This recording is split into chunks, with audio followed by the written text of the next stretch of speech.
শেষ জামানায় মেয়েদেরকে ধরা হবে, ওদের পেট কেটে ফেলা হবে। আর কোন নিদর্শনের জন্য অপেক্ষা করছেন? শেষ জামানায় মেয়েদেরকে ধরা হবে। মেয়ে রাজি না থাকলেও বোঝানো হবে সিজন না করলে বাচ্চা বাঁচবে না। মেয়ে রাজি না থাকলেও, পরিবার রাজি না থাকলেও বোঝানো হবে বিজনেস যে সিজন না করলে আপনার মেয়েকে বাঁচানো যাবে না, আপনার সন্তানকে বাঁচানো যাবে না, পরিস্থিতি খুবই খারাপ। এমন ভাবে ব্রেইন ওয়াশ করা হবে, ভয়ে বাচ্চা, মা বলবে হ্যাঁ করেন, সিজার করেন, বাবা বলবে হ্যাঁ করেন, কোনো সমস্যা জানেন। এবং এর পিছনে লাখ টাকা, 2 লাখ টাকা, 5 লাখ টাকা নির্দ্বিধায় খরচ করা হবে। Business, total business. একটা ক্রিটিক্যাল অবস্থা এক জিনিস, আর নরমালি সবাই গণহারে সিজার করছে আরেক জিনিস। এটা টোটালি একটা ব্যবসা এবং পুরো মানব জাতিকে ধ্বংস করার প্ল্যান। এটা জুলুম, মেয়েদের উপর জুলুম। শেষ জামানে হাদিস এসেছে যে আখিরুজ জামানে মেয়েদেরকে ধরা হবে, মানে মেয়েরা ধরা দিবে না, ধরা হবে, পেট কেটে ফেলা হবে, এর ভিতরে যা আছে ওকে বের করে ফেলা হবে। স্পষ্ট টাটকা হাদিস। কেউ দলিল চাইলে আমাকে নক করেন, আমি দিব দলিল ইনশাআল্লাহ। কোন সময়ের জন্য অপেক্ষা করছেন? এই সিজারিয়ান, এই ট্রেডিশনটা আজকে থেকে 50 বছর আগে ছিল। আপনার দাদিরা কি এইভাবে সন্তান জন্ম দিয়েছে? তাদের 11টা বাচ্চা হইতো, 12টা বা 15টা বাচ্চা হইতো, আর আমার একটা দুটোতেই সিজার লাগে। গরু ছাগলের বাচ্চা হয়, আমাদের বাচ্চা হইতে পারে না? সুবহানাল্লাহ, সুবহানাল্লাহ। ইভেন আমার ক্ষেত্রে এমন হয়েছিল। 12 ঘন্টার মধ্যে না করলে আপনার ওয়াইফকে বাঁচানো যাবে না। বললাম ওয়াইফ বাঁচবে, নরমালি হবে, নরমালি করবে।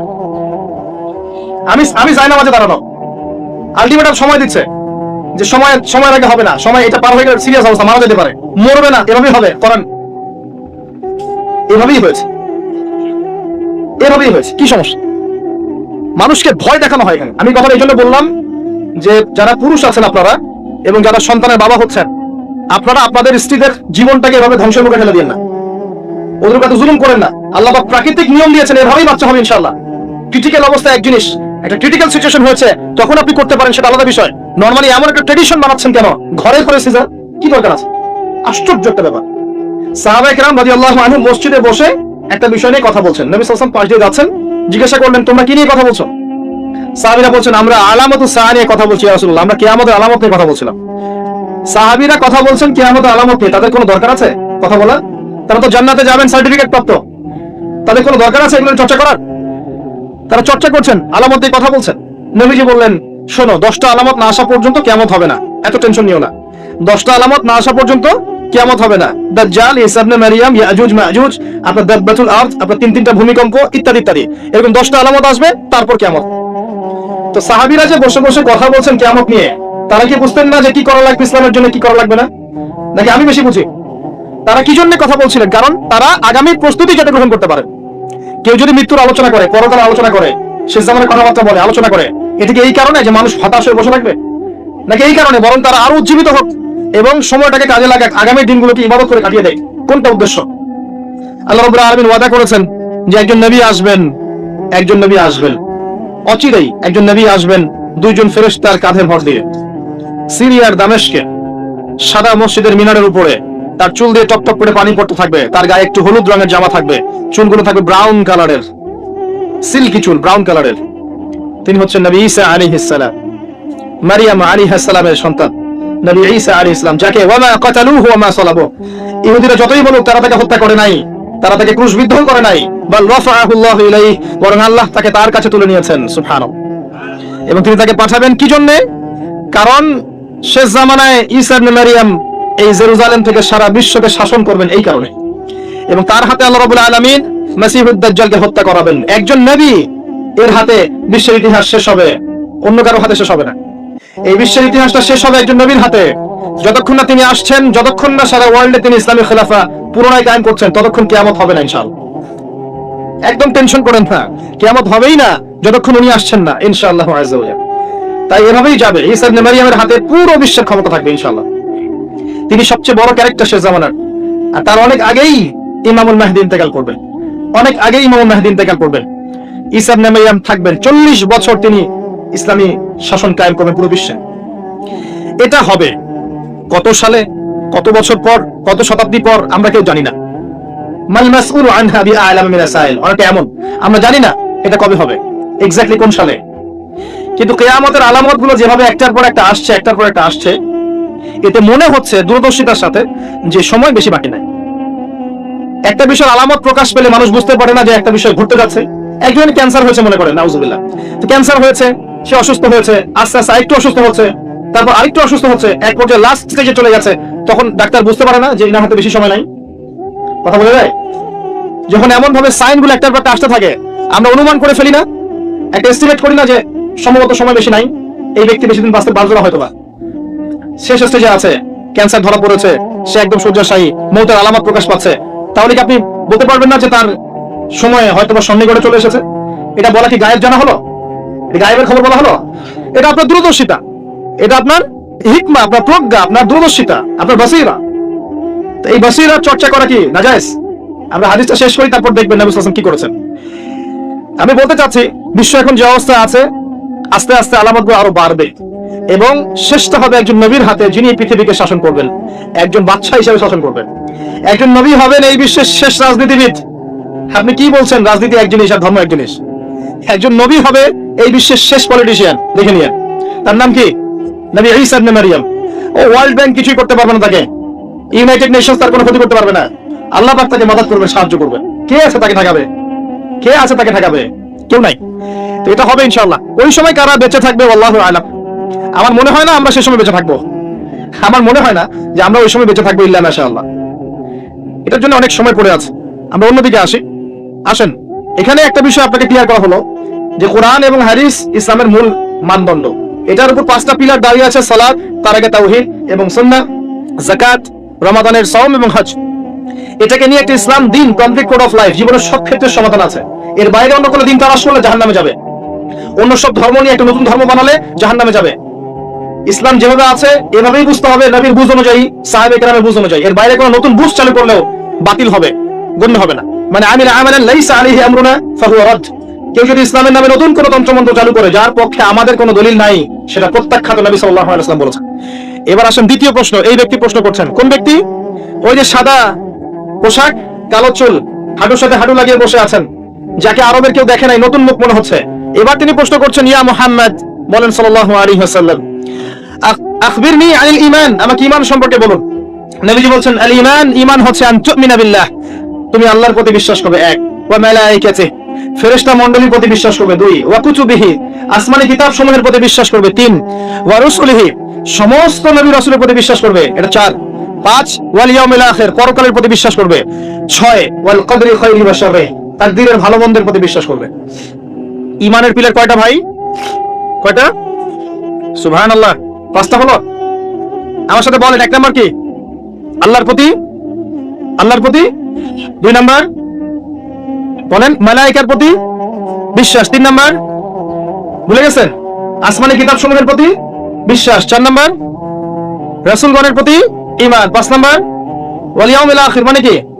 পরকালের প্রতি ঈমান, 6 নাম্বার ভাগ্য, তাকদীরের ভালো মন্দের প্রতি ঈমান। মনে থাকবে?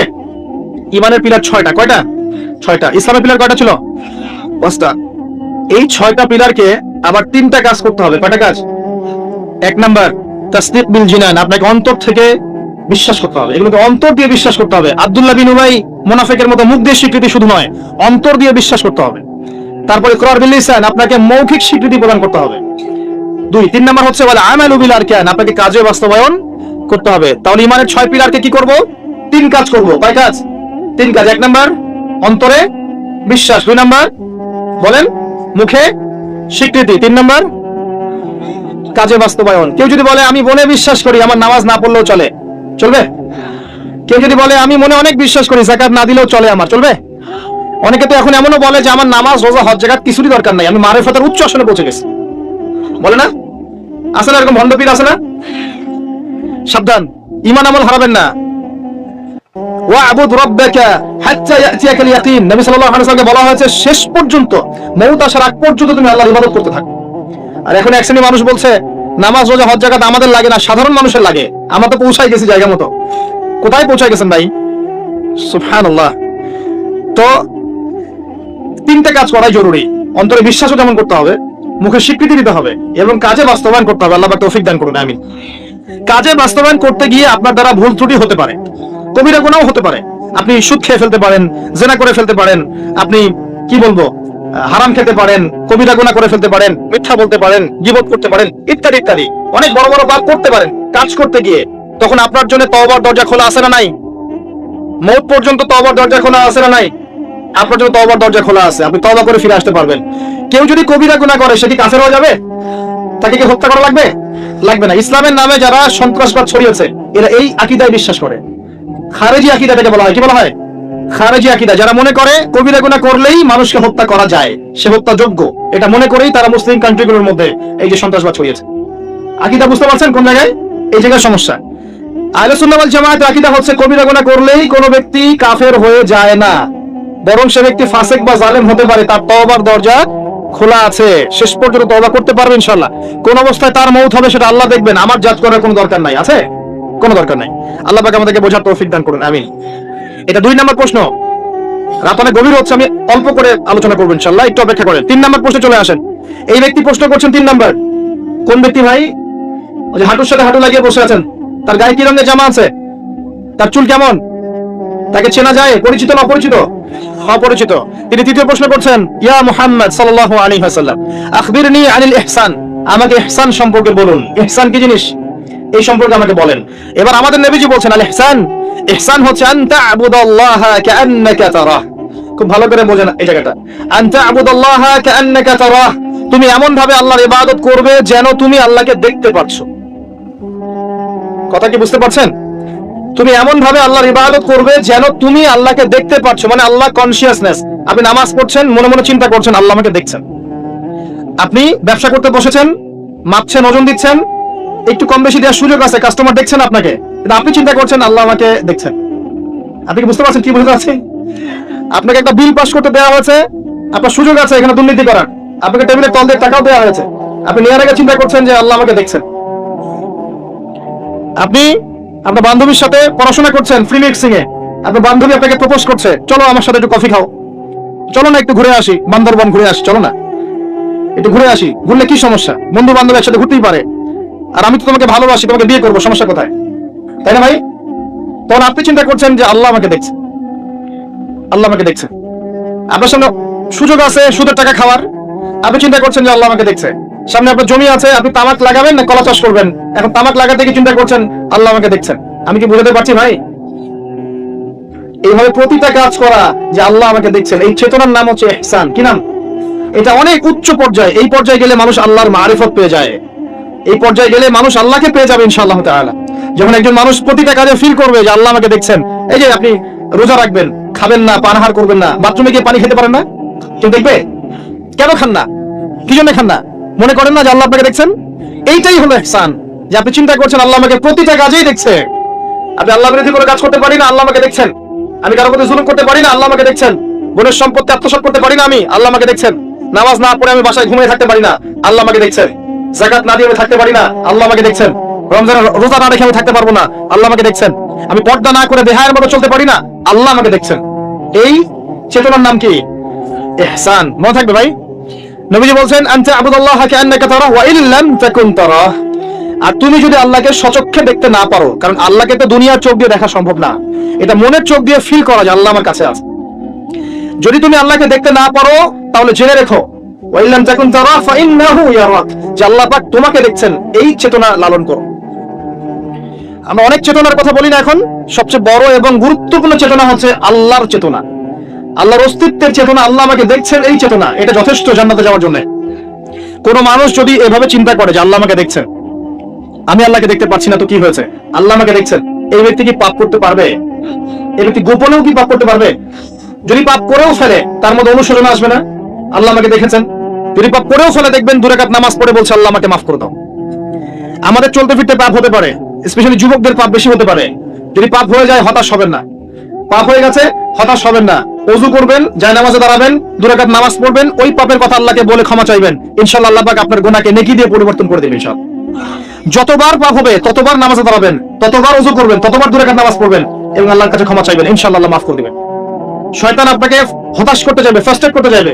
আরে তুমি অন্যায় করেছো, এত বড় বড় পাপ করেছো, তুমি পর্নোগ্রাফি দেখো, তুমি মেয়ের সাথে জিনা করেছো, তুমি মদ খাও, তুমি এই করো, তুমি কিভাবে আল্লাহর সামনে দাঁড়াবে, কোন মুখ নিয়ে দাঁড়াবে? এগুলো শয়তানের ওয়াসওয়াসা। কার ওয়াসওয়াসা? আল্লাহ পাক ক্ষমা করতে করতে ক্লান্ত হবেন না, আপনি ক্ষমা চাইতে চাইতে ক্লান্ত হয়ে যাবেন ইনশাআল্লাহ। আল্লাহ পাক এমন গফুর রহিম।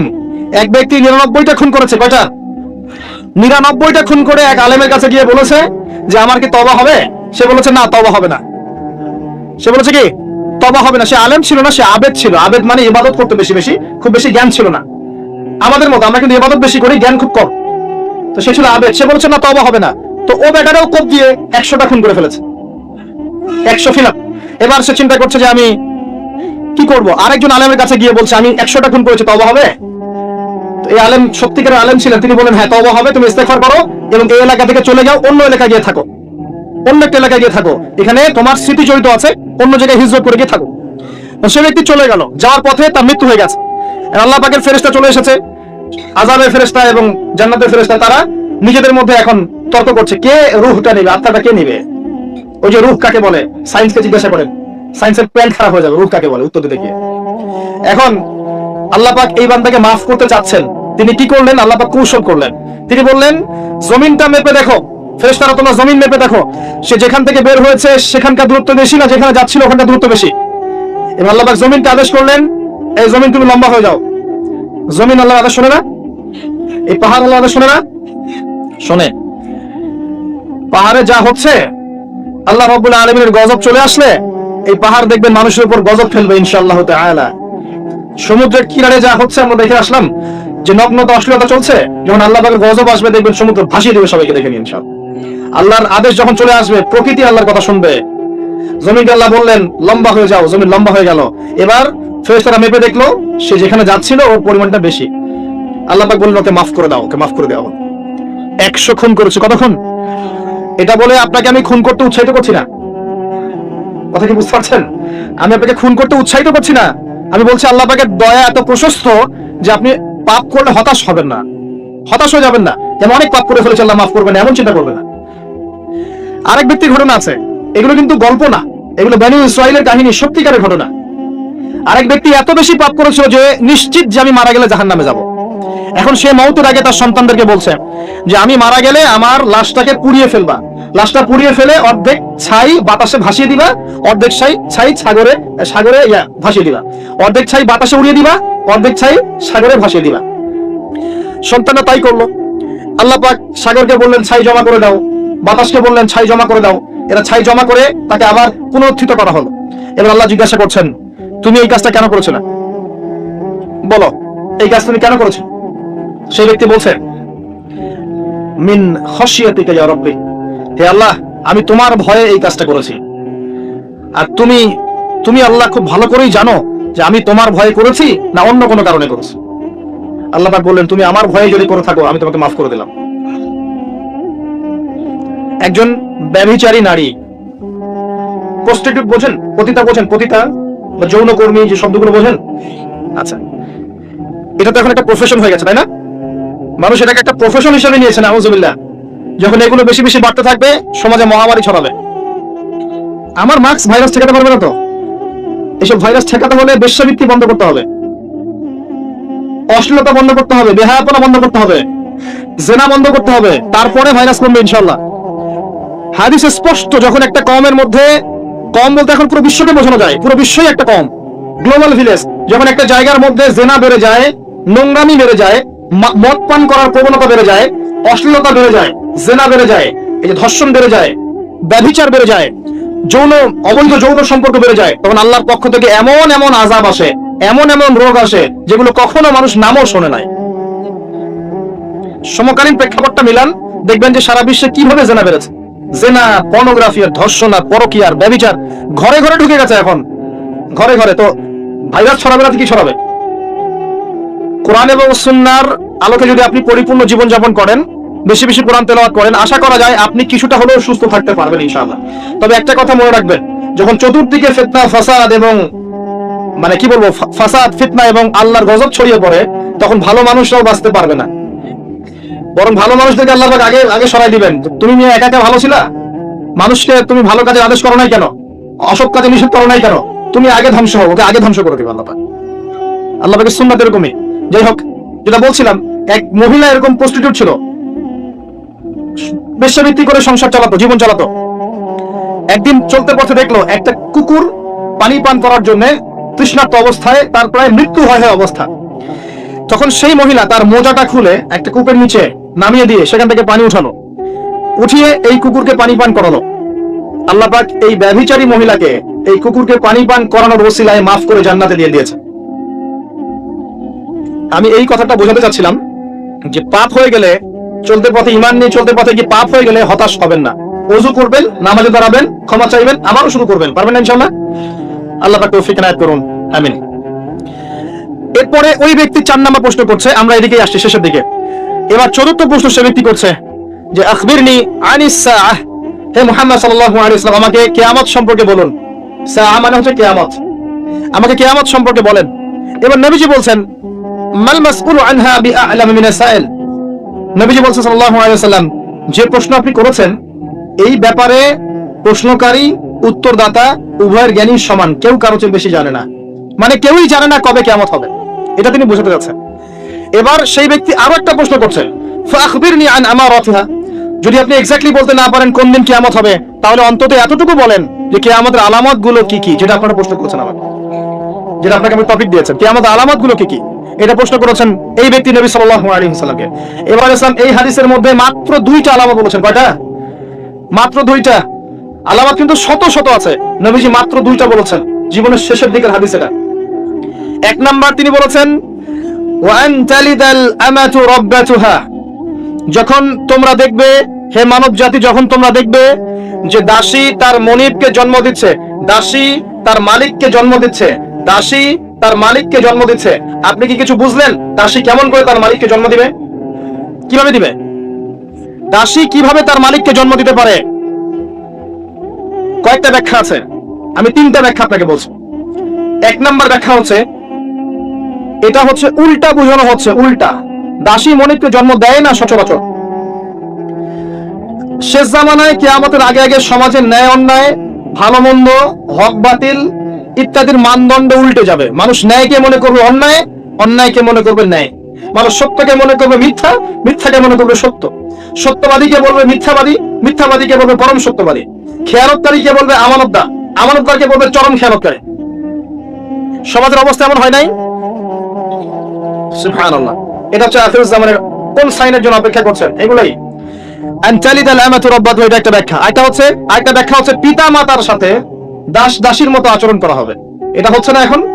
এটাও শেষ জামানা হাদিসে এসেছে যে মানুষ সম্পত্তির জন্য পিতাকে হত্যা করবে, সন্তান সম্পত্তির জন্য মাকে হত্যা করবে, ভাই ভাইকে হত্যা করবে, বোন বোনকে হত্যা করবে, এবং প্রতিবেশী প্রতিবেশীকে হত্যা করবে। এই পরিস্থিতি নাই ভাই? দেখতে পান না চারপাশে? এগুলো দেখার জন্য কি খুব বেশি ডিগ্রি সার্টিফিকেটের দরকার আছে? অনেক বড় আলেম হওয়ার দরকার আছে? 2 চোখ দিয়ে দেখতে পারেন না? পিএইচডি করার দরকার আছে? আপনি এমনি বুঝতে পারবেন, যদি আপনার মধ্যে সামান্য পরিমাণ দূরদর্শিতা থাকে আপনি বুঝতে পারবেন। এটাই হচ্ছে সমাজের সিচুয়েশন। যেই মায়ের পায়ের নিচে জান্নাত, সেই মাকে এখন সম্পত্তির জন্য হত্যা করা হয়। যেই বাবার সন্তুষ্টিতেই সন্তানের জান্নাত, ওই বাবাকে বৃদ্ধাশ্রমে রেখে আসা হয়। ওই যে লাইভে এসে আত্মহত্যা করে যায় মানুষ। সুবহানাল্লাহ, সুবহানাল্লাহ। যেই বাবা মা সারাটা জীবন নিজে খেয়ে না খেয়ে সন্তানকে লালন পালন করে, শেষ বয়সে সেই বাপ মাকে দেখার কেউ থাকে না। নিজে যখন হাঁটতে পারতো না, বাবা ওর হাত ধরে হাঁটায়। বাবা যখন হাঁটতে পারে না, বাবার হাতে একটা লাঠি ধরা দেয়, ও হাত ধরে হাঁটতে পারে না। সন্তান হিসেবে আমরা এখন অপদার্থ, নোংরা প্রজন্ম, এই যে বুদ্ধি প্রতিবন্ধী টিকটক প্রজন্ম, না জানে বাপের সম্মান, না জানে মায়ের সম্মান, না জানে বাপ কি জিনিস, না জানে মা কি জিনিস। যাদের বাবা মা নাই তারা জানে বাবা মা কি জিনিস। আমাদের মধ্যে যাদের বাপ মা মারা গেছে তারা জানে বাপ মা কি জিনিস, যাদের বেঁচে আছে এরা জানে না। নবী সাল্লাল্লাহু আলাইহি ওয়াসাল্লাম বলেছেন ওই ব্যক্তির জন্য ধ্বংস যে ব্যক্তি পিতা মাতাকে পেয়েছে তাদের খেদমত করে জান্নাত লাভ করতে পারে নাই। এই ব্যক্তির জন্য চরম ধ্বংস। পিতা মাতাকে কষ্ট দিবেন না। মায়ের প্রসব বেদনার 1টা সেকেন্ডের ঋণ আপনি শোধ করতে পারবেন না। লুকমান আলাইহিস সালাম তার সন্তানকে বলছেন ইয়া বুনাই লা তুশরিক বিল্লাহি ইন্নাশ শিরকা লাযুলমুন আযীম ওয়া ওয়াসাইনা লিল ইনসানা বিওয়ালিদাইহি হুসনা, তোমার পিতামাতার সাথে ভালো আচরণ করো। হামালাতহু উম্মুহু ওয়াহনান আলা ওয়াহন, তোমার মা তোমাকে কষ্টের পর কষ্ট লালন করে সহ্য করে এই যে প্রসব করেছে। ওয়া ফিসালুহু ফি আমাইন, 2 বছর দুধ পান করিয়েছে। এই ঋণ শোধ করতে পারবে কেউ? আল্লাহ পাক আমাদেরকে বোঝার তৌফিক দান করুন। আল্লাহ পাক আমাদেরকে পিতামাতার খেদমত করার তৌফিক দান করুন, আমিন। আনতালিদাল আমাতু রাব্বাতুহা, দাসী মনিবকে জন্ম দিবে মানে দাস দাসীর মতো আচরণ করা হবে পিতামাতার সাথে। এটা এখনকার সাইন। আপনি এই বিশ্বের দিকে তাকান, দেখেন কি হচ্ছে। আরেকটা ব্যাখ্যা কি হতে পারে, এটা আমি এখন করতে পারবো। এই ব্যাখ্যা আজকে থেকে 500 বছর আগে করা সম্ভব ছিল না। সত্যি সত্যি দাসী মনিবকে জন্ম দিবে। কিভাবে? মনে করেন একটা রাষ্ট্রের নাম সিঙ্গাপুর। কি নাম? আচ্ছা, ওখানকার মেয়েরা খুবই আধুনিক, ফেমিনিস্ট। ফেমিনিস্ট মানে হচ্ছে নারীবাদী, নারী পুরুষের কোনো ভেদাভেদ নাই, কাঁধে কাঁধ মিলিয়ে সব করবো, ওকে ফাইন। এখন তারা তাদের ক্যারিয়ারের পিছনে ছোটে, সকালবেলা উঠেই জব এবং চাকরি, ক্যারিয়ার ইত্যাদি ইত্যাদি। বিয়ে শাদী করেছে, ফর্মালিটিস করতে হয়। কেউ কেউ আবার ওই লিভ টুগেদার থাকে, কেউ কেউ মেয়ে মেয়েকে বিয়ে করে ইত্যাদি ইত্যাদি, কেউ ছেলে ছেলেকে বিয়ে করে, এমনও চলছে এখন আর কি। তো কেউ কেউ আবার ভুল করে বিয়ে করে ফেলেছে, এখন সন্তান হয়ে গেছে, একটা সন্তানকে তো মানুষ করার সুযোগ নাই, সন্তানকে ডে কেয়ার সেন্টারে দিয়ে এসেছে। আবার কারো কারো সন্তান নেওয়ার মতো সময় নাই, ক্যারিয়ার নিয়ে ব্যস্ত। কথা বুঝতে পারছেন? সন্তান 7 মাস 9 মাস পেটে ধারণ করবো, আবার এই সিজার বা নর্মাল ডেলিভারি, আরো 2 বছর কষ্ট ইত্যাদি ইত্যাদি। দরকার কি সন্তান নেওয়ার? কি করা যায়? দরিদ্র দেশগুলো থেকে মেয়েকে হায়ার করা হোক। যেমন দরিদ্র দেশ মনে করেন যে আমাদের ধরেন মালদ্বীপ বা আমাদের শ্রীলঙ্কা বা আমাদের আফগানিস্তান বা আমাদের অন্যান্য যেগুলো দরিদ্র কান্ট্রি, ইন্দোনেশিয়া থেকে বেশি নেওয়া হয়, যেগুলো মাথা পিছু অনেক কম।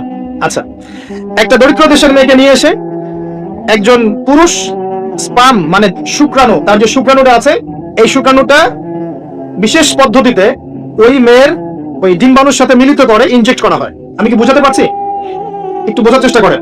শুক্রাণুটাকে নিয়ে মেডিকেল সায়েন্সের এখন অনেক পদ্ধতি আছে, এর মধ্য দিয়ে শুক্রাণু ডিম্বাণুকে একসাথে একত্রিত করে গর্ভের মধ্যে রেখে দেওয়া হয়।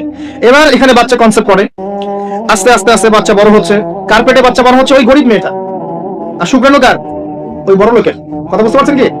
যার স্বামী আর স্ত্রী দুজনে ব্যস্ত, সন্তান নেওয়ার ফুরসত নাই, স্ত্রীর সন্তান নেওয়ার ফুরসত নাই, স্ত্রী ব্যস্ত ক্যারিয়ারের পেছনে, ফ্যামিলিস্ট। এবার 9 মাস এই মেয়েটাকে খুব ভালো মতো খাওয়ানো হবে, ভালো খাওয়ানো হবে, ফ্রেশ পানি খাওয়ানো হবে, ফ্রেশ খাবার, একদম তত্তাজা একটা বাচ্চা চাই। 9 মাস পরে এই মেয়ে বাচ্চা খালাস করলো, সিজার হলো বা নর্মাল ডেলিভারি হলো। আর সিজার আজকে থেকে 100-200 বছর আগে ছিল না, নতুন একটা পদ্ধতি এসেছে, পেট কাটা হবে, বাচ্চা বের করে ফেলা হবে। সুবহানাল্লাহ। মনে হয় গরু ছাগল হাঁস মুরগির বাচ্চা হয়, মানুষের বাচ্চা সিজার ছাড়া হতে পারে। এটা যে শেষ জামানার হাদিসে আছে, আপনাকে বললে আপনি বিশ্বাস করবেন? আখিরুজ জামান কিয়ামতের আলামতের যতগুলো হাদিস আছে, এর মধ্যে একটা এরকম হাদিস আমি পড়েছি যে শেষ জামানায় মেয়েদেরকে ধরা হবে, ওদের পেট কেটে ফেলা হবে। আর কোন নিদর্শনের জন্য অপেক্ষা করছেন? শেষ জামানায় মেয়েদেরকে ধরা হবে, মেয়ে রাজি না থাকলেও বোঝানো হবে সিজার না করলে বাচ্চা বাঁচবে না। মেয়ে রাজি না থাকলেও, পরিবার রাজি না থাকলেও বোঝানো হবে বিজনেস, যে সিজার না করলে আপনার মেয়েকে বাঁচানো যাবে না, আপনার সন্তানকে বাঁচানো যাবে না, পরিস্থিতি খুবই খারাপ। এমন ভাবে ব্রেইন ওয়াশ করা হবে, ভয়ে বাচ্চা, মা বলবে হ্যাঁ করেন, সিজার করেন, বাবা বলবে হ্যাঁ করেন, কোনো সমস্যা জানেন।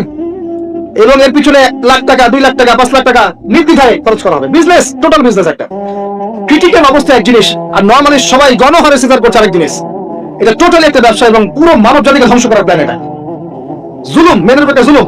শেষ জামানে হাদিস এসেছে যে আখিরুজ জামানে মেয়েদেরকে ধরা হবে, মানে মেয়েরা ধরা দিবে না, ধরা হবে, পেট কেটে ফেলা হবে, এর ভিতরে যা আছে ওকে বের করে ফেলা হবে। স্পষ্ট টাটকা হাদিস, কেউ দলিল চাইলে আমাকে নক করেন, আমি দিব দলিল ইনশাআল্লাহ। কোন সময়ের জন্য অপেক্ষা করছেন? এই সিজারিয়ান এই ট্রেডিশনটা আজকে থেকে 50 বছর আগে ছিল। আপনার দাদিরা কি এইভাবে সন্তান জন্ম দিয়েছে? তাদের 11টা বাচ্চা হইতো, 12টা বা 15টা বাচ্চা হইতো, আর আমার একটা দুটোতেই সিজার লাগে। গরু ছাগলের বাচ্চা হয়, আমাদের বাচ্চা হইতে পারে না? সুবহানাল্লাহ, সুবহানাল্লাহ। ইভেন আমার ক্ষেত্রে এমন হয়েছিল। 12 ঘন্টার মধ্যে না করলে আপনার ওয়াইফকে বাঁচানো যাবে না। বললাম ওয়াইফ বাঁচবে, নরমালি হবে, নরমালি করবে। আমি যাই না মাঝে দাঁড়ানো, আলটিমেটাম সময় দিচ্ছে যে সময়ের আগে হবে না, সময় এটা পার হয়ে গেলে সিরিয়াস অবস্থা, মারা যেতে পারে, মরবে না, এভাবেই হবে, করেন। এভাবেই হয়েছে। কি সমস্যা? মানুষকে ভয় দেখানো হয় এখানে। আমি কথা এই জন্য বললাম যে যারা পুরুষ আছেন আপনারা, এবং যারা সন্তানের বাবা হচ্ছেন, আপনারা আপনাদের স্ত্রীদের জীবনটাকে এভাবে ধ্বংসের মুখে ঠেলে দিয়েন না, ওদের কাছে জুলুম করেন না। আল্লাহ পাক প্রাকৃতিক নিয়ম দিয়েছেন, এভাবেই বাচ্চা হবে ইনশাআল্লাহ। ক্রিটিক্যাল অবস্থা এক জিনিস, একটা ক্রিটিক্যাল সিচুয়েশন হয়েছে, তখন আপনি করতে পারেন, সেটা আলাদা বিষয়। নরমালি এমন একটা ট্রেডিশন বানাচ্ছেন কেন? ঘরে সিজার কি দরকার আছে? আশ্চর্য একটা ব্যাপার, আশ্চর্য। এরপরে দেখবেন আরো 2 বছর তাকে এই বোঝা বয়ে বেড়াতে হয়। যাই হোক, হাদিসের মধ্যে আসেন, এই যে বাচ্চাটাকে জন্ম দিল এই মেয়েটা, গরিব মেয়েটা, এবার এই মেয়েটাকে কিছু ডলার দেওয়া হলো। তুমি 9 মাস গর্ভধারণ করেছো, তোমাকে পারিশ্রমিক দেওয়া হলো, বাচ্চাটা আমাকে দাও, তুমি বিদায় নাও। এই মেয়ে পারিশ্রমিক নিয়ে চলে আসলো। এখন এই যে বাচ্চাটা জন্ম নিল, এই বাচ্চাটা কার বাচ্চা? দাসীর না মনিবের? কার শুক্রাণু আছে?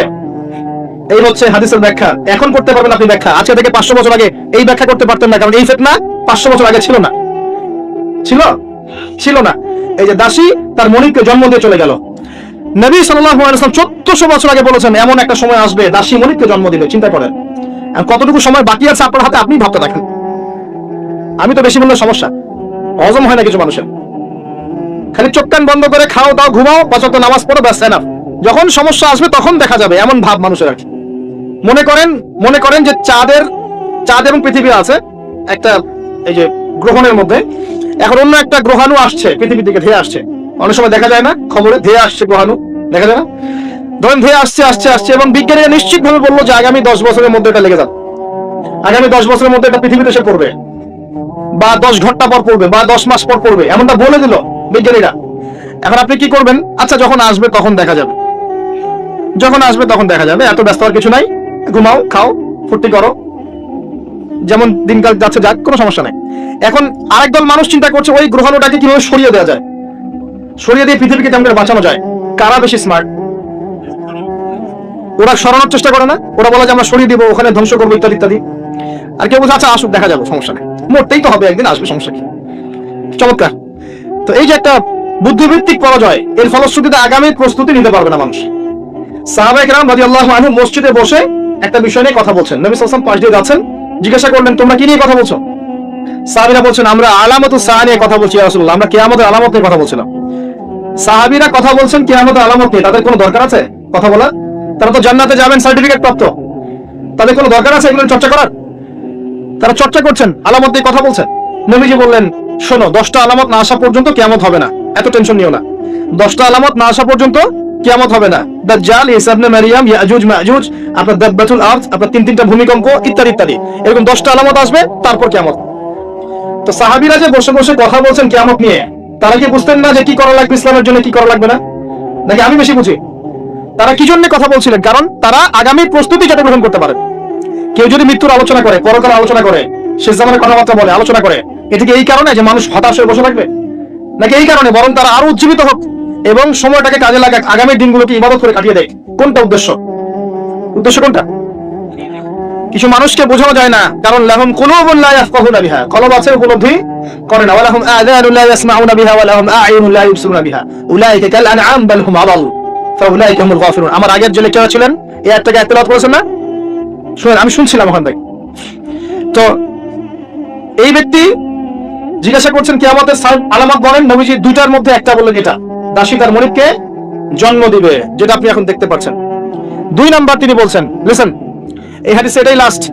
2 নাম্বার তিনি বলছেন ওয়ান তারাল হুফাতাল উরাতাল আলাতা রিয়া আশ-শাই ইয়াতাতাওয়ালুনা ফিল বুনিয়ান। যখন তুমি দেখবে যে সমাজের সবচেয়ে দরিদ্র শ্রেণীর মানুষ, যাদের পায়ে স্যান্ডেল ছিল না এবং গায়ে কোনো জামা ছিল না, পায়ে স্যান্ডেল ছিল না, কত দরিদ্র চিন্তা করেন, গায়ে জামা ছিল না, কত দরিদ্র চিন্তা করেন, এরা ইয়াতাতাওয়ালুনা ফিল বুনিয়ান, উঁচু উঁচু অট্টালিকা নির্মাণের প্রতিযোগিতা করবে, প্রতিযোগিতা, কম্পিটিশন। নির্মাণ করবে এটা বলা হয়নি, কম্পিটিশন করবে, তোমার 10 তো আমার 15, তোমার 15 আমার 20, তোমার 100 আমার 200, কম্পিটিশন করবে। আজকে থেকে 200 বছর আগে পৃথিবীর দিকে তাকান, পৃথিবীর এই প্রত্যেকটা শহর, বড় বড় নগরগুলোতে এত উঁচু উঁচু কনস্ট্রাকটিভ বিল্ডিং ছিল, এই প্রতিযোগিতা ছিল। সুবহানাল্লাহ। আর কোন সাইনের জন্য অপেক্ষা করছেন? এখন আপনাকে বলি, যে ব্যক্তির পায়ে স্যান্ডেল নাই, গায়ে জামা নাই, সে কিভাবে এটা করতে পারে? উত্তর দেন, কিভাবে সম্ভব বলেন? কে বলছেন? এক ভাই বলছেন সুদ। এক্স্যাক্টলি রাইট অ্যান্সার, সুদ। আপনি যান, সুদি লোন নেন, বিল্ডিং তোলেন এবং সারা জীবনে ঘানি টানতে থাকেন, লোনের ঘানি টানতে থাকেন, প্রতিযোগিতা করতে থাকেন। সুদের মধ্য দিয়ে বড় লোকের কোনো ক্ষতি হয় না, বড় লোক আরো ধনী হতে থাকে, সুদের মধ্য দিয়ে দরিদ্র আরো দরিদ্র হতে থাকে। ব্যাংক ওই যাকে লোন দিয়েছে ওর রক্ত চুষবে, আর এই যে লোন নিয়ে বাড়ি করেছে এ ভাড়াটিয়া রক্ত চুষবে, আর ভাড়াটিয়া ভাড়া দেওয়ার জন্য দুর্নীতির আশ্রয় নিবে, অসৎ কথা যাবে, সমাজের কাঠামোটা কলাপস করে ফেলা। একটা প্রবলেমের সাথে আর অনেক বিষয় জড়িত থাকে।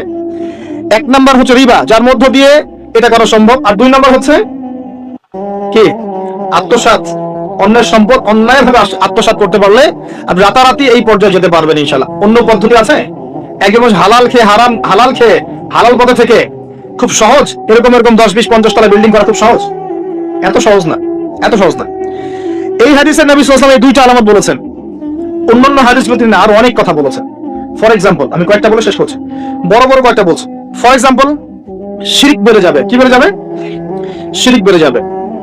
ভণ্ড নবীদের আগমন ঘটবে, সময়গুলো সংক্ষিপ্ত হয়ে আসবে, একটা বছর একটা মাসের মতো চলে যাবে, একটা মাস একটা সপ্তাহের মতো চলে যাবে, একটা সপ্তাহ একটা দিনের মতো চলে যাবে। সময় কি দ্রুত যাচ্ছে না? আপনি কি বুঝতে পারছেন সময় দ্রুত যাচ্ছে? চাঁদ দ্বিখণ্ডিত হয়ে যাবে, চাঁদ কিন্তু দ্বিখণ্ডিত হয়ে গেছে, চাঁদ দ্বিখণ্ডিত হয়ে গেছে। সূরা কমারের 1 নম্বর আয়াত পড়ে দেখেন। বেশি বেশি আল্লাহর গজব আসবে, মহামারী আসবে, ঝড়, জলোচ্ছ্বাস, প্রাকৃতিক দুর্যোগ বেশি বেশি আসতে থাকবে, এবং এমন এমন সব রোগের আবির্ভাব ঘটবে যেগুলো কখনোই ছিল না পৃথিবীতে। এইডস এর নাম মানুষ আগে শুনেছিল? HIV নাম মানুষ শুনেছে?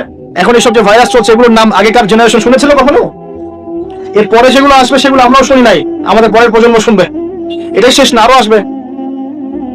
নবীজি আরো বলে গেছেন, বেশি থেকে বেশি মানুষ সুদ খাবে। যে ব্যক্তি সুদ থেকে দূরে থাকতে চাইবে তার গায়েও এসে সুদের ছিটা ফোঁটা লাগবে। মুসলিমদের মধ্যে বিভক্তি বেড়ে যাবে, আপোষে হানাহানি কাটাকাটি বেড়ে যাবে, হারাজ হত্যাকাণ্ড বেড়ে যাবে। এত বেশি হত্যাকাণ্ড হবে যে মানুষকে হত্যা করছে ও জানবে না কেন হত্যা করছে, যে নিহত হবে সেও বুঝবে না কেন আমাকে মারা হোক।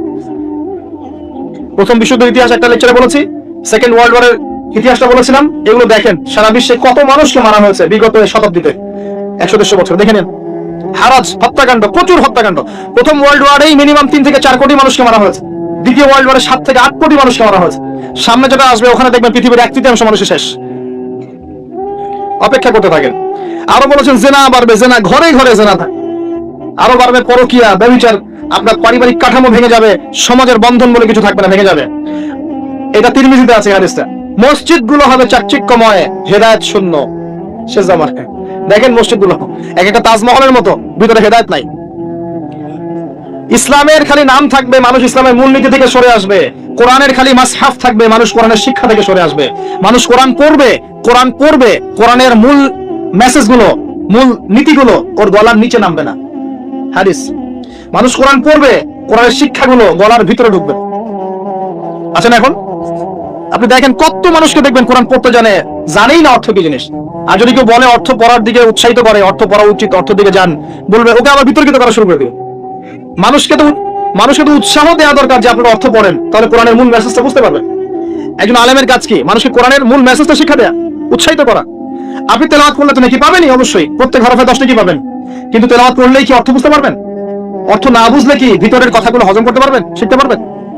এটা বোঝার জন্য কি লাগে ভাই? সামান্য কমন সেন্স যথেষ্ট। নবীজি বলেছেন জেনা বাড়বে এবং নারীদের সংখ্যা বাড়বে, মেয়েদের সংখ্যা বাড়বে। মেয়েদের সংখ্যা বাড়তে থাকবে। এমন একটা সময় আসবে প্রত্যেক একজন পুরুষের জন্য 40 জন মহিলার দায়িত্ব চলে আসবে। স্ত্রী না ভাই, এত খুশি হওয়ার দরকার নাই।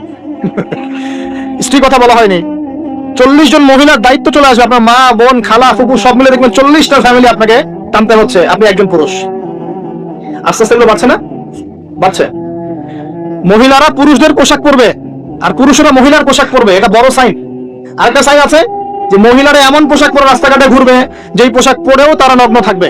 নিসাউন কাসিয়াতুন আরিয়াহ মহিলাতুন মামিলাত। আখির জামানে এক শ্রেণীর নারী বের হবে যারা পোশাক পরেও নগ্ন থাকবে, অন্যকে আকৃষ্ট করবে, অন্যের দিকে নিজেও আকৃষ্ট হবে। আপনাদের এখানে এই ট্রেডিশন নাই? বলতে থাকলে ভাই রাত শেষ হয়ে যাবে, আমি আলোচনা গুটিয়ে নেওয়ার চেষ্টা করছি। মূল কথা হচ্ছে ভাই যে আলামাতুস সাআ নিয়ে কথা বললে অনেক কথা বলা যায়। মূল বিষয়টা হচ্ছে আমাদের ইসলামের বেস, ইসলামের পিলার। মূল বিষয় হচ্ছে ঈমান, মূল বিষয় হচ্ছে ইহসান এবং আগামীর বিশ্ব সম্পর্কে সচেতনতা। যখন আমি দেখছি যে একটার পর একটা আলামত আসতেই আছে এবং যেতেই আছে, এবং এই বিশ্ব যা দেখছে আগামী বিগত বিশ্বটা দেখে নাই, তখন আমাদের উচিত প্রথমত সতর্ক হওয়া। প্রথম কাজ কি করা উচিত? সতর্ক হওয়া উচিত। তারপর তওবা করা উচিত, খালেস তওবা করে ফিরে আসা উচিত। যারা নামাজ পড়ি না, নামাজ ধরা উচিত। যারা নামাজ পড়ি, জামাতে নামাজ পড়া উচিত। আমাদের উচিত হালাল রিজিক অন্বেষণ করা। আমাদের উচিত জ্ঞান অর্জন করা, পড়াশোনা করা, কোরআন হাদিস পড়াশোনা করা, গবেষণা করা, স্টাডি করা এবং সন্তানদেরকে এগুলো শেখানো। আমাদের উচিত মানব সেবায় কাজ করা, উচিত আদর্শ পরিবার গঠন করার চেষ্টা করা, যুব সমাজকে দিনের ভালো ভালো কথাগুলো বলা, ওদেরকে হারাম পথ থেকে ফিরিয়ে আনার চেষ্টা করা, মা বোনদেরকে পর্দা রাখার চেষ্টা করা এবং আমাদের কাছে যতটুকু সামর্থ্য আছে আমাদের জানমাল, সময়, শ্রম, কথা, আমাদের কলম ইত্যাদি এগুলোকে দিয়ে দিন ইসলামের খেদমত করার চেষ্টা করা, যাতে আগামী দিনে যে বিশ্বটা আসবে ওই বিশ্বে আমাদের সন্তানরা ইসলাম নিয়ে বাঁচতে পারে। এটাই তো হওয়া উচিত। এর চেয়ে বেশি আমাদের কি করার আছে? আল্লাহ পাক আমাদের সবাইকে ইসলামের এই কাজগুলোকে করার তৌফিক দান করুন এবং আখিরুজ জামান সম্পর্কে সচেতন থাকার তৌফিক দান করুন। এবার এই ব্যক্তি চলে যাচ্ছেন শেষ করে। কোন ব্যক্তি ভাই? সাদা ব্যক্তি। হ্যাঁ, এই ব্যক্তি চলে যাচ্ছেন আর উমর রাদিয়াল্লাহু আনহু পাশে বসে আছেন। তিনি বলছেন ফালাবিস্তু মালিয়ান, আমি চুপচাপ বসে থাকলাম। এই ব্যক্তি উঠে চলে গেল। সাহাবায়ে কেরাম বসে থাকলাম চুপচাপ, যেন গাদের মধ্যে পাখি বসে আছে। এবং নবী সাল্লাল্লাহু আলাইহি ওয়াসাল্লাম কিছুক্ষণ চুপচাপ বসে থাকলেন, মাথা নিচু করে। এবার তিনি বললেন, ইয়া ওমর, হে ওমর, আতাদরি মান সাইল, তুমি কি জানো এই যে ব্যক্তি প্রশ্ন করতে এসেছিল, এই ব্যক্তি কে ছিল? ওমর, তুমি কি জানো? ওমর ইবনে খাত্তাব বলছেন, আল্লাহু ওয়া রাসূলুহু আ'লাম, আল্লাহ এবং তার রাসূল ভালো জানেন কে ছিল, আমি তো জানি না। তখন নবী সাল্লাল্লাহু আলাইহি ওয়াসাল্লাম বলছেন ইন্নাহু জিবরিল, এই ব্যক্তি ছিল জিবরাইল আলাইহিস সালাম। সুবহানাল্লাহ। আতাকুম ইউআল্লিমুকুম দীনাকুম, তিনি এসেছিলেন তোমাদেরকে তোমাদের দ্বীন ইসলাম শেখাতে। কি জন্য এসেছিলেন? প্রশ্নোত্তরের মাধ্যমে তোমাদেরকে তোমাদের দ্বীন ইসলাম শেখাতে এসেছেন। জিবরাইল আলাইহিস সালাম মাটিতে এসেছেন মানুষের রূপ ধরে। পৃথিবীতে ইতিহাসে একবারই তিনি জনসমক্ষে এসেছেন সবার সামনে মানুষের রূপ ধরে। অন্য সময় জনসমক্ষে আসেন নাই। নবী সাল্লাল্লাহু আলাইহি ওয়াসাল্লামের কাছে একা একা এসেছেন, কিন্তু সবার সামনে পাবলিকলি একবার এসেছেন। এই হাদিসটার নাম হাদিসে জিবরিল। মিশকাতে আছে, সহিহ মুসলিমের মধ্যেও আছে। 2 নম্বর এবং 9 নম্বর হাদিস দেখে নিন। তোমাদেরকে তোমাদের দ্বীন শেখাতে এসেছেন। তাহলে দ্বীনের মধ্যে মূল বিষয়গুলো কি? 1 নম্বর ইসলামের পিলার কি কি, 2 নম্বর ঈমানের পিলারগুলো কি কি, 3 নম্বর ইহসান কি জিনিস, এবং 4 নম্বর শেষ জামানা সম্পর্কে সচেতনতা। এগুলো কি ইসলামের অংশ না? তোমাদেরকে তোমাদের দ্বীন শেখাতে এসেছেন। নবী সাল্লাল্লাহু আলাইহি ওয়াসাল্লাম মসজিদের মধ্যে বসে আছেন। তার ইন্তেকালের অল্প কয়েকদিন আগের ঘটনা, এটা হতে পারে 50 দিন বা 60 দিন বা 80 দিন। নবী করিম সাল্লাল্লাহু আলাইহি ওয়াসাল্লাম মসজিদে বসে আছেন, সাহাবায়ে কেরাম রাদিয়াল্লাহু আনহুম তার চারপাশে আছেন। এমন সময় একজন ব্যক্তি মসজিদে প্রবেশ করলো, যে ব্যক্তির গায়ে ছিল ধবধবে সাদা জামা, পরিষ্কার পরিচ্ছন্ন ধবধবে সাদা একটা জামা। দেখেন মসজিদে আসার আদব, আমরা মসজিদে যাই সবচেয়ে নোংরা জামাটা পরে যাই। দেখবেন একটা ছেঁড়া লুঙ্গি, ছেঁড়া গেঞ্জি, ছেঁড়া পাঞ্জাবি, মসজিদে চলে গেলাম। এই ব্যক্তি মসজিদে আসছেন, তার সবচেয়ে সেরা কাপড়টা পরে আসছেন, ধবধবে সাদা জামা পরে আসছেন। আর সাদা পোশাক পরা কিন্তু সুন্নত, জানেন তো? সাদা পোশাক পরা সুন্নত। আমার মাহফিলটা একটু অন্যরকম হয়, আমি গতানুগতিক সুর করে কথা বলতে পারি না। আর যদি সুর করতে যাই হাস্যকর শোনাবে, দর্শক উঠে পালাইতেও পারে। তো এই জন্য আমি একটু বাস্তবধর্মী কথা বলার চেষ্টা করি। একটু ক্লাসের মতো অ্যাটেন্টিভ থাকতে হবে, আমার সাথে কথা বলবেন, ঠিক আছে ইনশাআল্লাহ।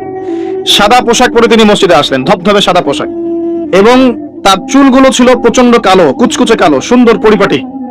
তো পরিপাটি থাকা ইসলামের সুন্নত। তিনি এসে নবী সাল্লাল্লাহু আলাইহি ওয়াসাল্লামের কাছে এসে বসলেন। যেভাবে বসলেন তার ব্যাখ্যাটা হাদিসে এসেছে এভাবে, যে হাত্তা জালাসা মা নবী সাল্লাল্লাহু আলাইহি ওয়াসাল্লাম ফাসনাদা রুকবাতাইহি ইলা রুকবাতাইহি ওয়া ওয়াদা কাফাইহি আলা ফাখিজাইহি। এই ব্যক্তি নবী সাল্লাল্লাহু আলাইহি ওয়াসাল্লামের কাছে এসে বসলেন, তার হাঁটুর সাথে হাঁটু লাগিয়ে দিলেন। আমরা তাশাহুদে যেমন করে বসি, আত-তাহিয়াতু লিল্লাহি ওয়াস সালাওয়াতু ওয়াত তাইয়্যিবাত, এই সময়ে আমরা যেমন করে বসি, এই ব্যক্তি এইভাবে বসলেন, নবীর কাছে এসে বসলেন, হাঁটুর সাথে হাঁটু লাগিয়ে বসলেন। বসে তার 2 হাত আল্লাহ রাসূলের এই যে পা, উরু, এর উপরে রাখলেন। টিচারের কাছে ওস্তাদ, মানে ওস্তাদের কাছে কি স্টুডেন্ট, ছাত্র এসেছে বসতে, আদবটা দেখেছেন? আমরা একটু আদবের সাথে বসবো ইনশাআল্লাহ।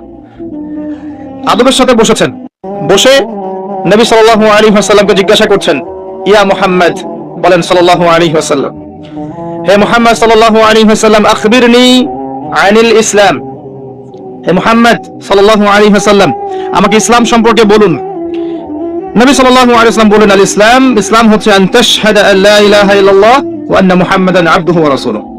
ইসলাম হচ্ছে প্রথমত তুমি সাক্ষ্য দিবে আল্লাহ ছাড়া কোনো ইলাহ নেই, এবং মুহাম্মদ সাল্লাল্লাহু আলাইহি ওয়াসাল্লাম তার বান্দা এবং রাসূল। এটা প্রথম pillar, the first pillar of Islam, তাওহীদ, একত্ববাদের সাক্ষ্য দেয়া, এবং রিসালাত, মুহাম্মদ সাল্লাল্লাহু আলাইহি ওয়াসাল্লামের নবুয়তের স্বীকৃতি দেয়া, এটা প্রথম। তারপরে ওয়া তুকিমাস সালাহ, এবং তুমি সালাত কায়েম করবে, 5 ওয়াক্ত সালাত কায়েম করবে। ওয়া তুতিয়া যাকাত, এবং যাকাত প্রদান করবে, নিসাব পরিমাণ সম্পদ হয়ে গেলেই যাকাত প্রদান করবে। ওয়া তাসুমা রমাদান, এবং রমাদান মাসে সাওম পালন করবে, রমজান মাসে সাওম পালন করবে, এবং তোমার যদি সামর্থ্য হয় তাহলে বাইতুল্লাহ গিয়ে হজ করবে। এই হলো ইসলাম। ইসলামের পিলার কয়টা ভাই? 5টা, তাওহীদ এবং রিসালাত, অর্থাৎ কালিমা লা ইলাহা ইল্লাল্লাহ মুহাম্মাদুন রাসূলুল্লাহ। 2 নাম্বার সালাত, 5 ওয়াক্ত। সালাত নাই, ইসলাম থেকে নাম কাটা।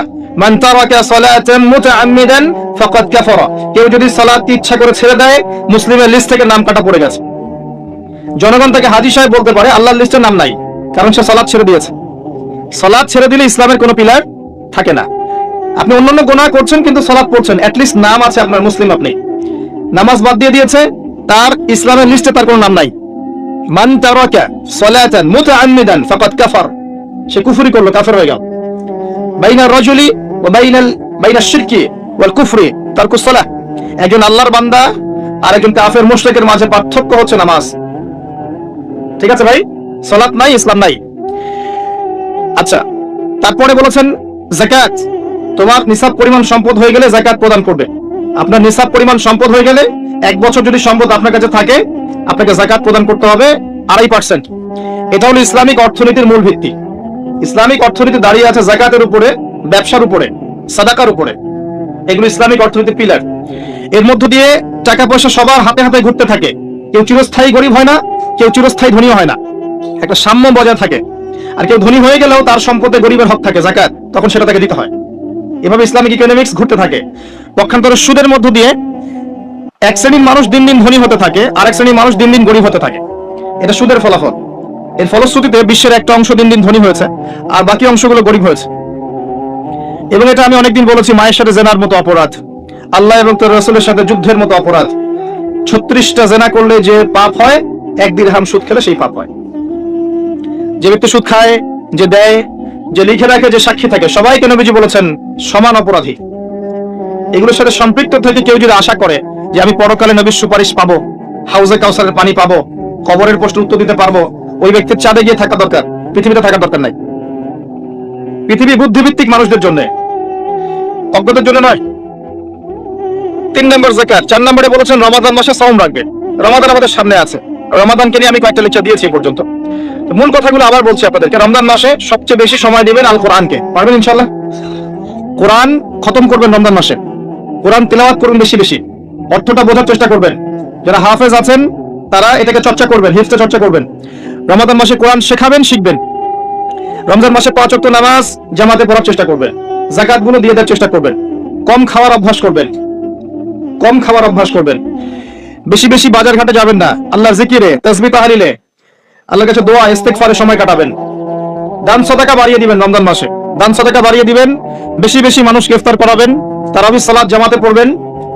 সম্ভব হলে শেষ দশকে ইতিকাফ করবেন, কারণ ওই দশকে কি আছে? লাইলাতুল কদর। শেষের দশকের বিজোর রাতে লাইলাতুল কদর আছে। 21, 23, 25, 27, 29 এর মধ্যে একটা রাত হচ্ছে লাইলাতুল কদর। আপনি এক রাত জাগবেন, হাজার হাজার মাস ইবাদত করেন নাকি পেয়ে যাবেন ইনশাআল্লাহ। এই সুযোগ পাওয়া যাবে সব সময়। আল্লাহ পাক কবুল করুন, আমিন। রমজানে কাজগুলো বেশি বেশি করবেন। এরপরে বলা হয়েছে যদি সামর্থ্য থাকে তুমি হজ করবে। হজ সবার উপরে ফরজ নয়, যাদের সামর্থ্য আছে তার উপরে হজ করা ফরজ। আমাকে বলা হয়নি যে টাকা পয়সা ধার করে হজ করতে, বলা হয়েছে? বলা হয়নি। হজের সামর্থ্য হলে আপনি হজ করবেন। আর হজ করবেন আল্লাহর তাওহীদ শেখার জন্য, আলহাজ টাইটেল পাওয়ার জন্য নয়। একটা আলহাজ টাইটেল পেয়ে যাব আর মানুষের ঘরে ঘরে গিয়ে বলবো আমি হাজী সাহেব, আমাকে মনোনীত করেন, এই জন্য হজ করবেন না। হজ করবেন আল্লাহর সন্তুষ্টির জন্য, ইব্রাহিম আলাইহিস সালামের সুন্নাহ তরিকা শেখার জন্য। ওই যে কাবা ঘর কার সুন্নতের সাথে জড়িত? ইব্রাহিম আলাইহিস সালাম। ওই যে কুরবানি করছি আমরা কার সুন্নতের সাথে জড়িত? ইব্রাহিম এবং ইসমাইল আলাইহিস সালাম। সাফা মারওয়া সাই করছেন কার সুন্নত? তার স্ত্রী ইসমাইল এবং হাজরা আলাইহিস সালাম। সবকিছু দেখবেন তাদের সাথে সম্পৃক্ত। শয়তানকে পাথর মারা কার সুন্নাহ? ওই যে ইব্রাহিম আলাইহিস সালাম। ইব্রাহিমী তাওহীদের একত্ববাদের চেতনা শিখতে হয় হজে গিয়ে। এটা আইওয়াশ করার নাম নয়, আলহাজ টাইটেল নেওয়ার জন্য নয়। আল্লাহ পাক বোঝার তৌফিক দান করুন। মানুষের আমলের মধ্যে যদি রিয়া থাকে, রিয়া, এই আমলগুলোকে আল্লাহ পাক ধুলো বানিয়ে উড়িয়ে দিবেন। আর রিয়া কি জিনিস? মানুষকে দেখানোর জন্য মানুষ আমল করা, মানুষ জানুক যে আমি অনেক বড় আলেম, অনেক বড় দায়ী, অনেক বড় বক্তা, অনেক বড় মুফাসসির, অনেক বড় হাফেজ, অনেক বড় বুজুর্গ। মানুষ আমাকে এটা মনে করুক। অন্যকে দেখানোর জন্য আমল করার সাথে সাথেই আপনার আমল নষ্ট হয়ে যাবে।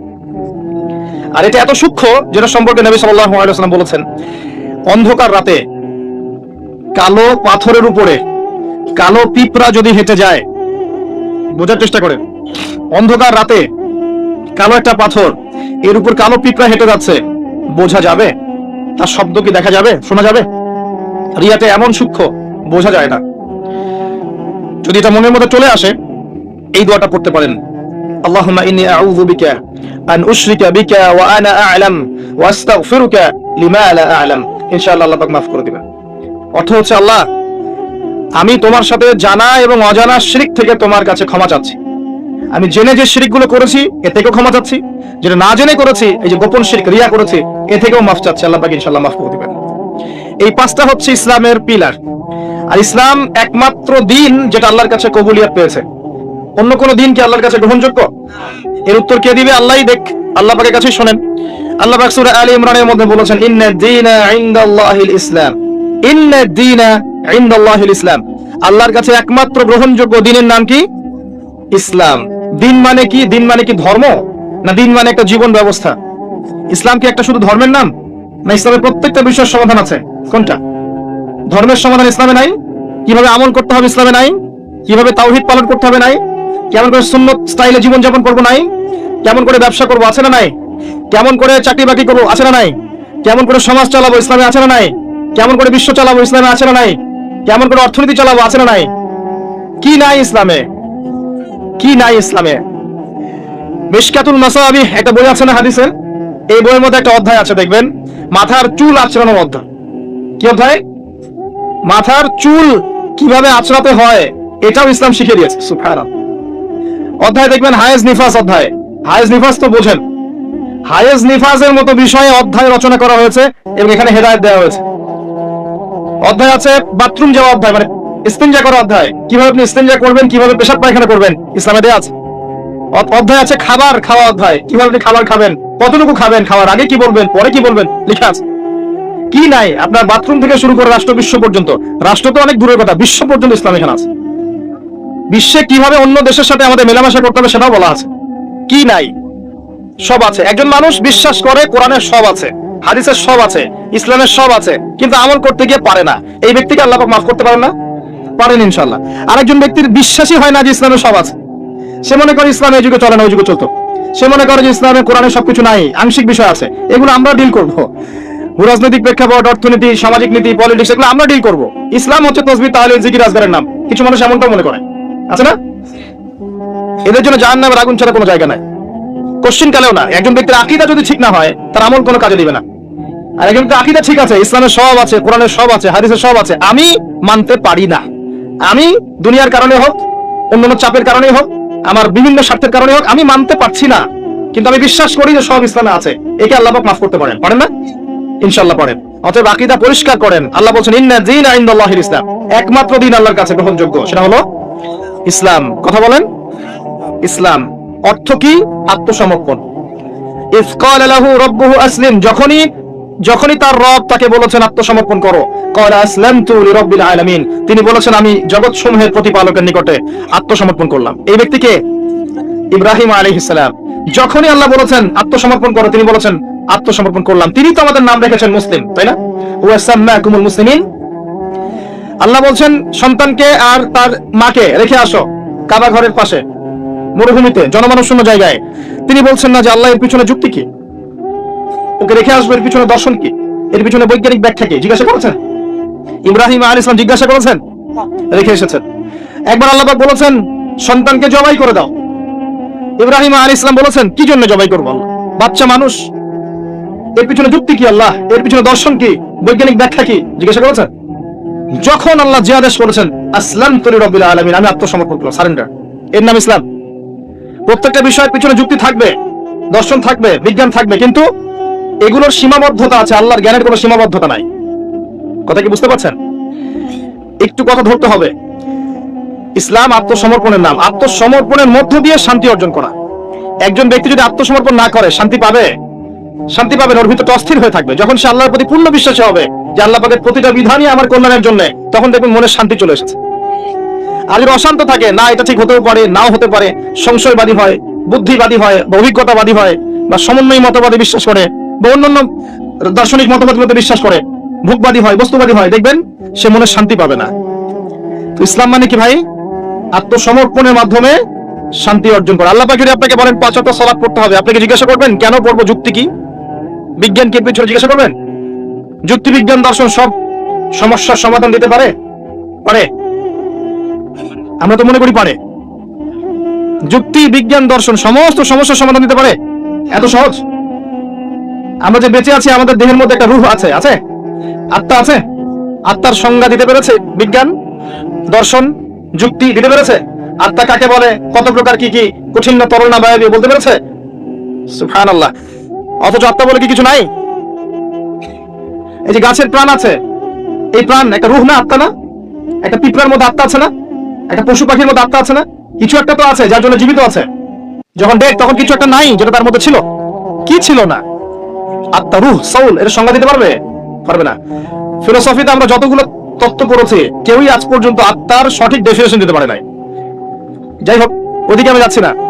মূল বিষয়টা হচ্ছে ইসলামের প্রত্যেকটা বিষয়কে আপনি যুক্তি, বিজ্ঞান, দর্শন দিয়ে প্রমাণ করতে পারবেনই জরুরি না, কারণ এগুলোর সীমাবদ্ধতা আছে। আল্লাহর ওহীর কোনো সীমাবদ্ধতা নাই। এগুলোর জ্ঞান সসীম, আল্লাহর জ্ঞান অসীম। কথা কি বুঝতে পারছেন? আল্লাহর জ্ঞানে সবকিছু ধরে, আমাদের বুদ্ধিতে সবকিছু কখনোই ধরবে না। ধরতে পারলে তো আমরাই রব হয়ে যেতাম। নাউজুবিল্লাহ। ইসলাম ছাড়া অন্য দিন চলবে কিনা প্রশ্ন, উত্তর আল্লাহ দিচ্ছেন সূরা আল ইমরানের মধ্যেই। وَمَن يَبْتَغِي غَيْرَ الْإِسْلَامِ دِينًا فَلَن يُقْبَلَ مِنْهُ, কেউ যদি ইসলাম ছাড়া অন্য কোন জীবন ব্যবস্থা তালাশ করে, فَلَن يُقْبَلَ مِنْهُ, আরবি যারা জানে টুকটাক ব্যাকরণ তারাও জানে, লা ইউকবালা, কোশ্চিন কালেও কবুল করা হবে না। কখনো হবে এমন না, ফালাই ইউকবালা, কোশ্চিন কালেও কবুল করা হবে না, ফুল স্টপ। কেউ যদি ইসলাম ছাড়া অন্য কোনো জীবন ব্যবস্থা তালাশ করে, ইসলাম ছাড়া অন্য কোনো তন্ত্র, মন্ত্র, দর্শন ইত্যাদি তালাশ করে, এগুলোর মধ্যে সবকিছু সমাধান খোঁজে, এগুলো আনুগত্য করে, আল্লাহ বলছেন কোশ্চিন কালেও ওর কাছ থেকে কোনো আমল কবুল করা হবে না। ওয়া হুয়া ফিল আখিরাতি মিনাল খাসিরিন, এবং পরকালে সে ব্যক্তি খাসিরিন, ক্ষতিগ্রস্তদের অন্তর্ভুক্ত হবে ইনশাআল্লাহ তাআলা। বেস কি ইসলামের ভিত্তি কি? কোরআন এবং হাদিস। যদি কেউ বলে আমি কোরআন মানি হাদিস মানি না, সুস্পষ্ট কাফের। কেউ যদি বলে আমি কোরআন মানি নবীর হাদিস মানি না, সুস্পষ্ট কাফের, কোনো সন্দেহ নাই। সন্দেহ আছে? কোরআন এবং হাদিস এই দুটো পিলারের উপরে দাঁড়িয়ে আছে ইসলাম। ইজমা কিয়াস আছে, কিন্তু মূল থিম হচ্ছে কোরআন এবং হাদিস, এর উপর দাঁড়িয়ে আছে ইসলাম। এটাই একমাত্র দিন আল্লাহর কাছে যেখানে সমস্ত বিষয়ের সমাধান আছে। এর বাইরে অন্য কোনো দিন কেউ যদি খোঁজে, কোশ্চিন কালেও কবুল করা হবে না। এবং আরো একটা শর্ত আছে, কোরআন এবং হাদিস যেভাবে নবীজি বুঝেছেন, তার সাহাবীরা বুঝেছে, ওইভাবেই বুঝতে হবে, নতুন কোনো বুঝ চলবে না। কথা কি বুঝতে পারে নাই? কোরআন এবং হাদিসের কিছু ব্যাখ্যা আছে না, এই ব্যাখ্যাগুলো নিজে মন গড়া করব না নবীর ব্যাখ্যা নিব? একটা আয়াত আছে কোরআনের মধ্যে, তোমরা সেহরি করো, পানাহার করো, যতক্ষণ না সাদা সুতা কালো সুতা থেকে আলাদা করা যায়। এখন কি আপনি রাতের বেলা সুতা নিয়ে বসে থাকবেন আর খাওয়া দাওয়া করবেন? কি করবেন? সাদা সুতা কালো সুতা পার্থক্য না করা পর্যন্ত কি খাওয়া দাওয়া করবেন? কি বুঝিয়েছেন আল্লাহ পাক এখানে? এই ব্যাখ্যাটা কে দিবে? আমি দিব না নবী দিবেন? একজন সাহাবী সুতা নিয়ে বসে আছেন, খাওয়া দাওয়া করছেন, এদিকে সুবহি সাদিক পার হয়ে গেছে। নবীজি পরে ডেকে বুঝালেন আসলে এর ব্যাখ্যা এটা নয়। এখানে আল্লাহ পাক রাতের অন্ধকার আর সুবহে সাদিক বুঝিয়েছেন, সাদা সুতা কালো সুতা। কে ব্যাখ্যা করলেন? নিজে স্বয়ং নবী সাল্লাল্লাহু আলাইহি ওয়াসাল্লাম। আরবি জানার পরেও, আরবি জাতীয়তাবাদে থাকার পরেও, আরবি ভাষা বোঝার পরেও সাহাবী ব্যাখ্যা করতে পারলেন না। এত সহজ আপনি অনুবাদ পড়ে ইসলামের ব্যাখ্যা করে ফেললেন। অনুবাদ পড়েই, তাফসীর পড়ে কোরআন নতুন নতুন মন গড়া ব্যাখ্যা করা শুরু করলেন। কোরআন এবং হাদিসের ওই ব্যাখ্যাই নিতে হবে যে ব্যাখ্যা সাহাবী করেছেন অথবা নবী সাল্লাল্লাহু আলাইহি ওয়াসাল্লাম করেছেন, প্রমাণিত। তাদের থেকে আসতে হবে। নিজের মন গড়া কোনো ব্যাখ্যা চলবে না, তবে ইস্তেহাদ চলবে। কি চলবে? ইস্তেহাদ মানে একটা মাসআলা দেয়া আছে, এই মাসআলার আলোকে আপনি অন্যান্য মাসআলা বের করতে পারবেন। যেমন আল্লাহ পাক বলেছেন মাদক খেও না, মাদক খেও না, এটা হারাম, ছেড়ে দাও। আচ্ছা, এখন এখানে তো কোরআনে তো সিগারেট শব্দ নাই, এখানে তো ইয়াবা শব্দ নাই, এখানে তো এই যে ফেন্সিডিল শব্দ নাই, গাঁজা শব্দ নাই, আফিম নাই, যেগুলো আপনাদের এখানে চাষ হয়, তাই না? তামাক নাই, এগুলো নাই। তো কোরআনে যেহেতু নাই, তাহলে খাওয়া যাবে। ব্যাপারটা কেমন? কোরআনে মূলনীতি দেয়া আছে না? এখন যে কোনো বস্তুই যাই মাদকতা সৃষ্টি করবে সেটাই হারাম, সিম্পল। এই যে ইস্তেহাদ করলেন আপনি, এটার অপশন আছে, এই দরজা খোলা আছে, কিন্তু নতুন মন গড়া ব্যাখ্যা চলবে না। অন্যান্য সমস্ত ধর্মের ভালো ভালো জিনিসগুলোকে নিয়ে নতুন একটা ধর্ম চালু করলেন আর সবাইকে ওইদিকে ডাকছেন, এইসব তন্ত্রমন্ত্র ইসলাম বিশ্বাস করেন। চূড়ান্ত সঠিক রিলিজিয়ন ইসলাম, এখানে সমস্ত কিছু সমাধান আছে, এখানেই সবকিছু আছে, এর বাইরে কিছু নাই। হ্যাঁ, ইসলামের কল্যাণের সাথে যদি কোনো কিছু মিলে যায়, ওই বিষয়টা নিতে আমাদের কোনো আপত্তি নেই, কিন্তু কোরআন সুন্নাহর মূলনীতির সাথে কোনো কিছু যদি না মেলে, সেটা মানতে মুসলিমরা কোশ্চিন কালেও বাধ্য নয়। এবং তালগোল পাকিয়ে সমস্ত ধর্মের কিছু নিয়ে একটা নতুন ধর্ম তৈরি করার অধিকার আল্লাহ কাউকে দেন নাই। এটা একটা প্রবৃত্তির দাসত্ব, নতুন ধর্ম। এটা একটা মানব সৃষ্ট ধর্ম। যে ব্যক্তি এগুলোতে বিশ্বাস করবে সে ইসলাম থেকে খারিজ হয়ে যাবে ইনশাআল্লাহ তাআলা। ওয়া হুয়া ফিল আখিরাতি মিনাল খাসিরিন। খুব সতর্ক থাকবেন, কোরআন সুন্নাহে যা আছে চূড়ান্ত, এর বাইরে কিচ্ছু নাই হকের, এর বাইরে আসলে কিছু নাই, এটাই চূড়ান্ত। যদি কোনো কিছু মিলে যায় কোরআন সুন্নাহর সাথে, মানতে আপত্তি নাই। যদি না মেলে, মুসলিম না মানাই তোমার জন্য ওয়াজিব, না মানাই তোমার জন্য ফরজ। আল্লাহ পাক বোঝার তৌফিক দান করুন, আমিন।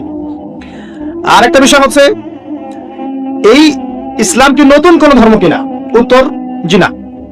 সৃষ্টির শুরু থেকে শেষ পর্যন্ত ইসলামই আছে, এর বাইরে কিছু নাই। আদম আলাইহিস সালাম মুসলিম ছিলেন, ইব্রাহিম আলাইহিস সালাম মুসলিম ছিলেন, নবী মুসা আলাইহিস সালাম বনু ইসরাঈলের নবী, ইহুদিদের নবী, তিনি মুসলিম ছিলেন। ঈসা ইবনে মারইয়াম নাসারাদের নবী, মুসলিম ছিলেন। মুহাম্মদ সাল্লাল্লাহু আলাইহি ওয়াসাল্লাম মুসলিম ছিলেন। যত নবী রাসূল এসেছেন সবাই একটা ধর্ম নিয়ে এসেছেন, এর বাইরে কোনো ধর্ম নিয়ে আসেন নাই।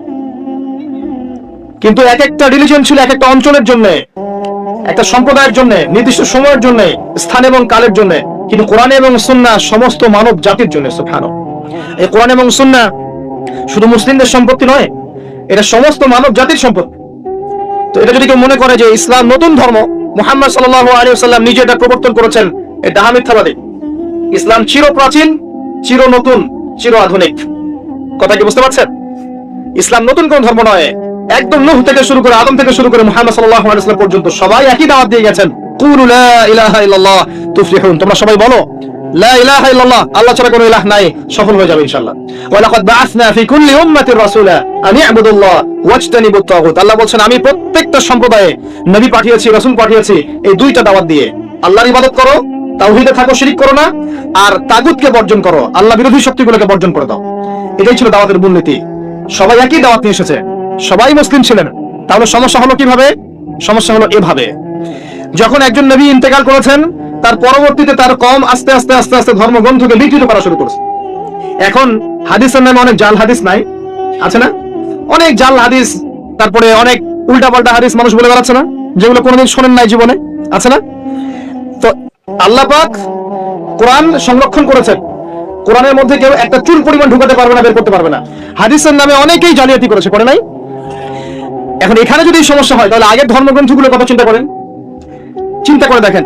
মানুষ এভাবে নিজেদের স্বার্থে, কখনো ধর্মের স্বার্থে, কখনো দলের স্বার্থে, কখনো রাজনৈতিক স্বার্থে, কখনো ইহুদি খ্রিস্টানদের প্ররোচনায় বিভিন্ন রকম তন্ত্রমন্ত্র শুরু করেছে এবং শরীয়তকে বিকৃত করার চেষ্টা করেছে। শুরু থেকেই ছিল এভাবেই, আস্তে আস্তে ধর্মগুলো বিকৃত হয়েছে। যখনই একটা ধর্ম বিকৃত হয়েছে, আসমানি কিতাবকে বিকৃত করা হয়েছে, আল্লাহ পাক নতুন নবী পাঠিয়েছেন, নতুন আসমানি কিতাব পাঠিয়েছেন। কিন্তু কিয়ামত পর্যন্ত কোরআন এবং হাদিসের বাইরে নতুন কোনো কিতাব আসবে? আর কোন নবী আসবেন? এবার আসেন যে টপিকটা দিয়েছেন ওখান থেকে কথা বলি। নবী সাল্লাল্লাহু আলাইহি ওয়াসাল্লাম বলেছেন কিয়ামতের আগে শেষ জামানায় 30 জন ভণ্ড নবীর আগমন ঘটবে। কতজন? তার মধ্যে 4 জন হবে মহিলা। 4 জন কি হবে? মহিলা। 30 জন ভণ্ড নবীর আগমন ঘটবে কিয়ামতের আগে আগে। একজন তো আমাদের কন্টিনেন্টেও আছে, আছে না? নাম বলবো? নাম বলতে আমার ঘৃণা লাগে, এই জন্য নাম বলি না। মুহাম্মদ সাল্লাল্লাহু আলাইহি ওয়াসাল্লামের পরে কেউ যদি নবুয়ত দাবি করে এবং কেউ যদি তাদেরকে অনুসরণ করে এবং এই ধর্মে কাউকে দীক্ষিত করায়, কোনো সন্দেহ নাই এই ব্যক্তি সুস্পষ্ট কাফের। যদি মুসলিমদের হাতে পলিটিক্যাল পাওয়ার থাকতো, এদের বিরুদ্ধে যুদ্ধ ঘোষণা করতে হতো। কিন্তু আফসোস এখন আমাদের হাতে সেসব ক্ষমতা নাই। যাদের হাতে আছে তারা এই বিষয়গুলো খুব একটা বোঝে না, কারণ ধর্ম আর রাজনীতি তো আলাদা করে ফেলেছে। ধর্ম একদিকে, পলিটিক্স আরেকদিকে। আপনি পলিটিক্যাল লাইফে পলিটিক্স করবেন আর ধর্মীয় লাইফে আপনি ধার্মিক থাকবেন।